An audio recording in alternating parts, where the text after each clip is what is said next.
Hello friends, welcome back Anjali voice. स्वागत है आपका मेरे चैनल पर। और रोज की तरह आज भी हम हाजिर हैं एक नई कहानी के साथ।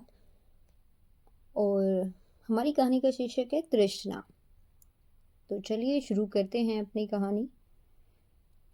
एक घने जंगल में एक हाथी रहता था। उसकी सूंड सुहागा लगे सोने के समान कांति में थी। वह 80,000 गजों का राजा था। उसका नाम सिल्वा था। वन में विचरण करते हुए एक दिन सिल्वा ने एक व्यक्ति को विलाप करते हुए देखा। हाथी समझ गया था कि वह व्यक्ति भटक गया है। सिल्वा को उस व्यक्ति पर दया आई। वह उसकी सहायता के लिए आगे बढ़ा, मगर व्यक्ति ने समझा कि हाथी उसे मारने आ रहा है, इसलिए वह डरकर भागने लगा। उसके भय को दूर करने के उद्देश्य से सिल्वा बड़ी शालीनता से अपने स्थान पर खड़ा हो गया, जिससे भागता आदमी भी थम गया। सिल्वा ने जैसे ही फिर पैर आगे किए, वह आदमी फिर भाग खड़ा हुआ।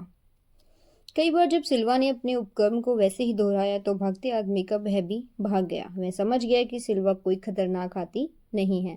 सिल्वा ने तब उसके पास पहुंचकर उसकी सहायता करने का प्रस्ताव रखा। सिल्वा ने उसे अपनी सूंड से उठाकर पीठ पर बैठा लिया और अपने निवास स्थान पर ले जाकर कई तरह के फलों से उसकी आवभगत की।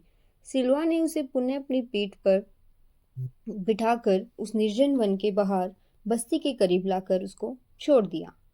वह आदमी लोभी कृतज्ञ था। तत्काल ही वह एक शहर के बाजार में एक बड़े व्यापारी से हाथी का दांत का सौदा कराया। कुछ दिनों में वह आरी औजार का प्रबंध कर सिल्वा के निवास स्थान पर पहुंच गया। जब सिल्वा के सामने पहुंचा तो सिल्वा ने उससे उसके दोबारा आने का उद्देश्य पूछा। उस व्यक्ति ने तब अपनी निर्धनता दूर करने के लिए उसके दांतों की याचना की।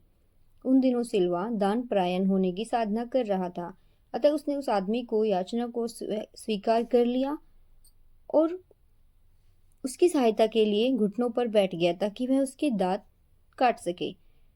शहर लौटकर दांतों को बेचा और उसकी भरपूर कीमत भी पाई, मगर लोभ बढ़ता गया। वह फिर सिल्वा के पास पहुंचकर उसके बचे हुए दांतों की याचना कर बैठा।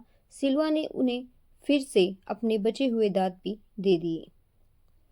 कुछ दिनों बाद लोभी फिर आया। उसने शेष दांतों को भी निकाल लाने की इच्छा की। सिल्वा ने इस व्यक्ति की याचना को फिर से स्वीकार कर लिया। फिर क्या था, क्षण भर में वह आदमी सिल्वा के मसूड़ों को काट छेद कर उसके सारे दांत निकाल लिए। खून से लथपथ, दर्द से व्याकुल, करहाता हुआ सिल्वा उसकी मृत्यु हो गई।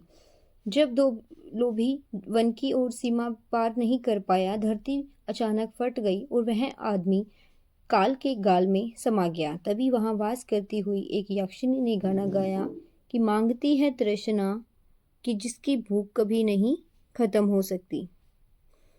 तो आपको हमारी कहानी कैसी लगी हमें कमेंट में बताइएगा, और नई कहानी के लिए मेरे चैनल को सब्सक्राइब कीजिएगा। मिलते हैं नेक्स्ट वीडियो में।